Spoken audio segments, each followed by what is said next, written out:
wasn't too big for Jakari. I thought he obviously did some really good things in the game, and obviously tough point to go into the game. Obviously after adversity hits, and obviously Tyler goes down, but he responded. He's such a positive kid. He wants more and more on his plate, and we've got to continue to find ways, because you do see the value that he does bring us out there, especially using his traits that he's getting with. It's been kind of a tough go at times for Jake. What would you like to see from him for the next few weeks to bounce back? Yeah, Jake.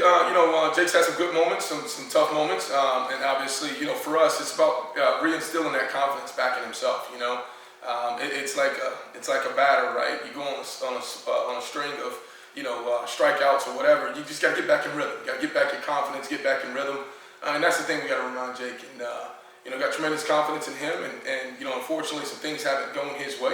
But we got to respond. We got to respond as an overall team. That's everyone involved. That's including myself, and so. We look forward to doing that as we continue to move forward.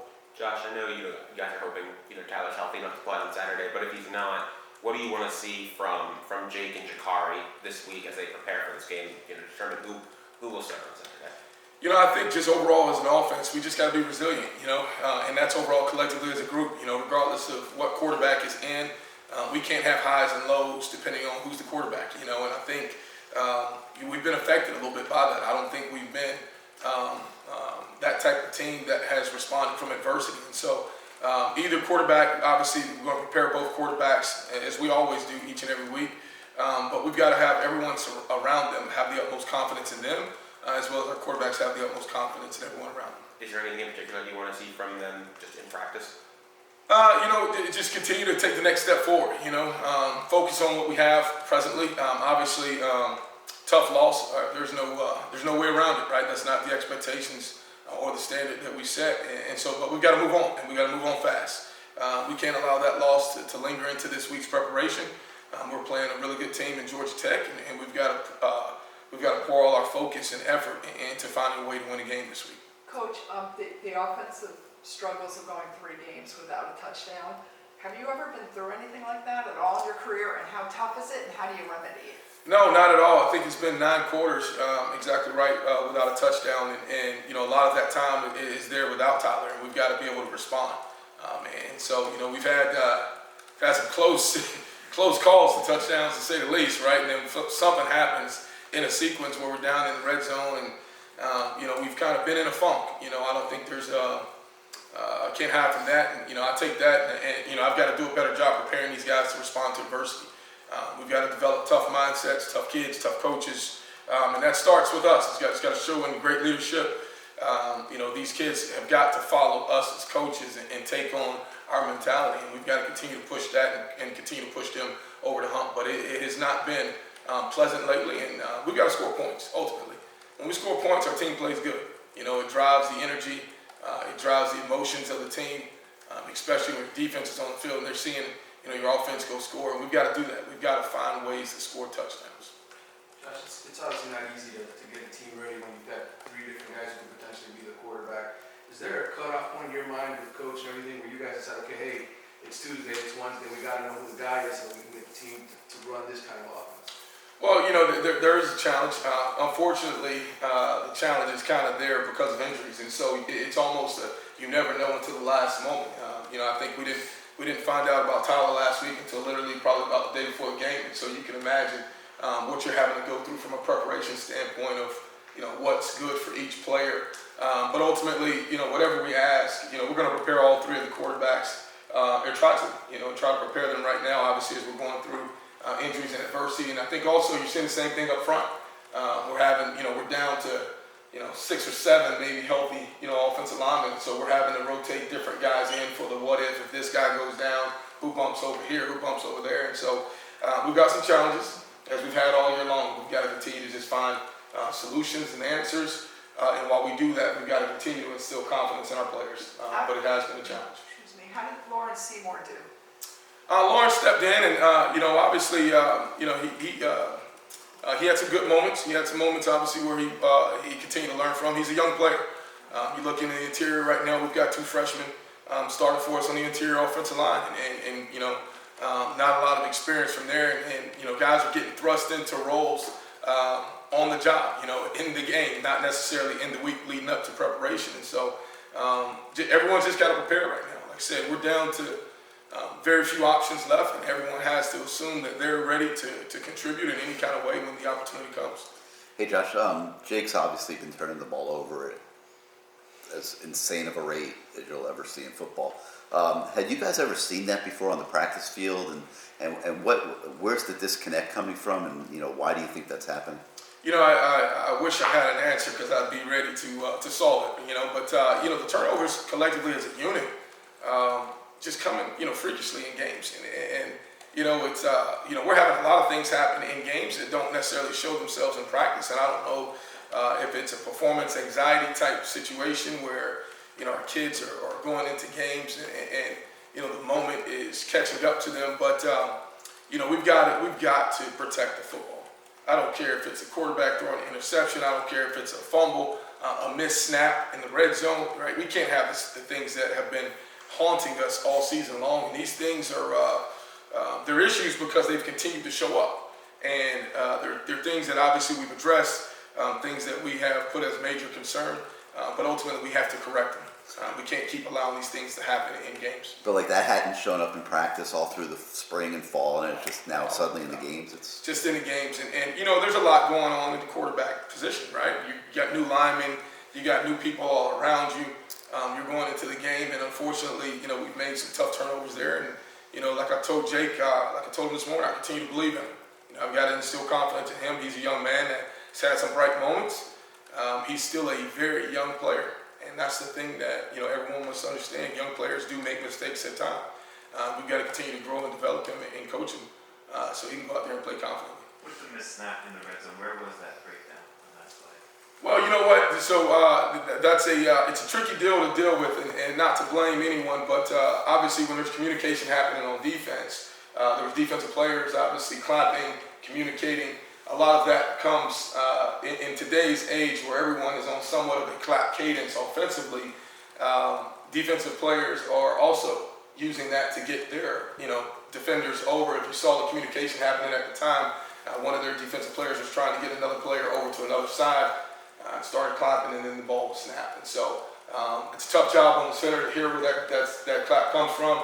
Obviously, it's something that officials have tried to keep an eye on as far as rules enforcement. But those things happen in the game.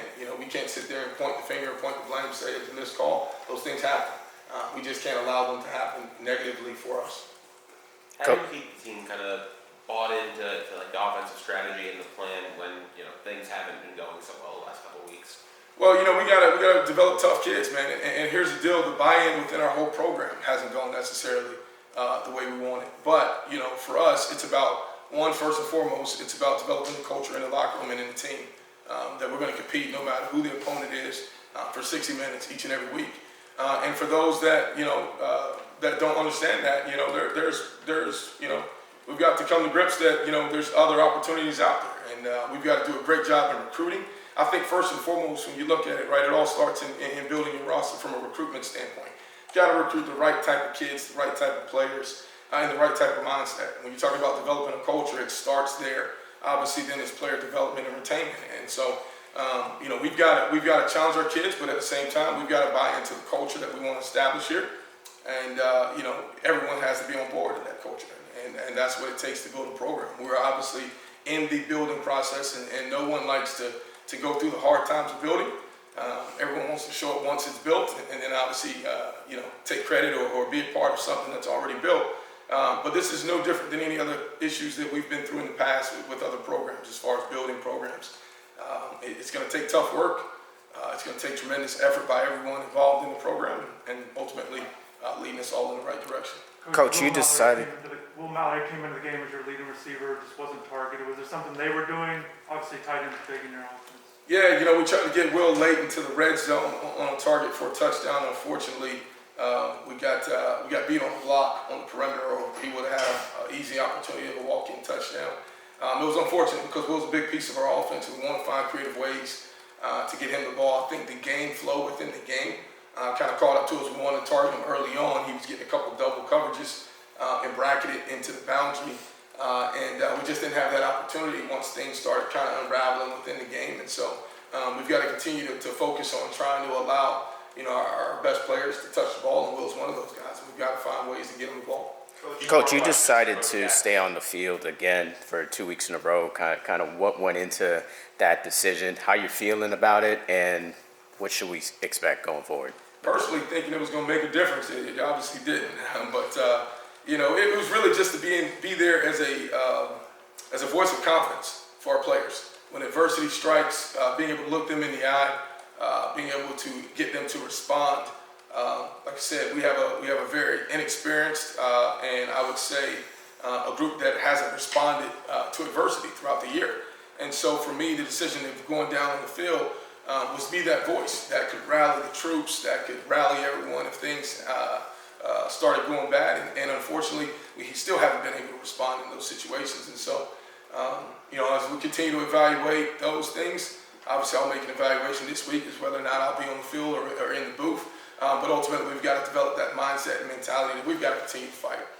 And it takes everyone's effort, and it takes selflessness. And that's the thing I think probably the most that we've got to continue to push on our team. It takes unselfish players. And we've got to have a group of men that care more about winning for Miami than they do about their own individual recognition of plays or whatever it may be. And ultimately, when we get to that point, we'll have the culture and the team that we want. Coach, what is Jakari's understanding of your playbook and the offensive system at this point in this freshman season? Jakari understands everything from an offensive standpoint. I think his skill set is different. I think ultimately as a coach, you got to shape everything around someone's strengths, obviously, and their weaknesses. When you look at Jakari, he obviously provides us a great strength and skill set in certain areas where we like to focus with him on. But he does a great job understanding conceptually. Obviously, as I've said before, he trains completely as a quarterback, goes to practice as a quarterback, and it was actually really good to see him, with a good deep ball opportunity early on in the game to kind of push the ball down the field, and that's an area obviously where he excels probably a little bit further in the passing game is being able to throw the ball deep. But those are other areas that we're going to continue to grow on, continue to truly develop him in every aspect of his game. Last question for Coach Gattis. What have you seen just overall from Georgia Tech's defense? High pressure team. They blitz about 52% of the time. Doesn't matter what personnel, and very aggressive. Obviously, they're a team that's playing with a little bit of a chip on their shoulder. They've been through adversity, obviously, with a head coaching change throughout the year, and they're playing aggressive. This last stretch, you've seen them play well at times. You've also seen them obviously have adversity and not play up to their standard. So for us, it's about us. We've got to clean up. We've got a lot of things we've got to clean up ourselves, and a lot of things that we have to focus on ourselves. But we understand, we're going on the road. We're playing in front of I think it's a whiteout crowd for them. It's going to be a great atmosphere out of their fans. And we've got to be able to accept the adversity that happens with the crowd noise and environment, and we've got to play through it. How do you prepare? Jakari's obviously a young quarterback. You're potentially making his first start. That's what you guys said to do. Jake's had some issues this year. He's also a young guy. How do you prepare him for a team that blitzes that much? Well, we've got to first and foremost, it's got to start from, we got to find ways to keep the quarterback protected, and that starts in our protection pickup, communication, running backs, offensive line, game plan, being able to identify areas where strengths for us, where's our matchup issues. We're also starting some new offensive linemen, so that's a big factor in it all. What can we put on their plate as well? And I think ultimately when you're going into a game plan, you're trying to figure out how much can everyone handle. There's a lot of different pieces. I think the one area where we don't have as many moving parts right now is back at the receiver position. But that position is obviously affected a little bit about everything else that's going around it. And so we've got to continue to just find ways to maximize what each and every one of our players can do. But that's not individual players. That's collectively as a group that takes the O-line, tight ends, receivers, running backs, and figuring out what they can handle and what they can do best. All right, Coach. Thank you for your time. Thank you, guys.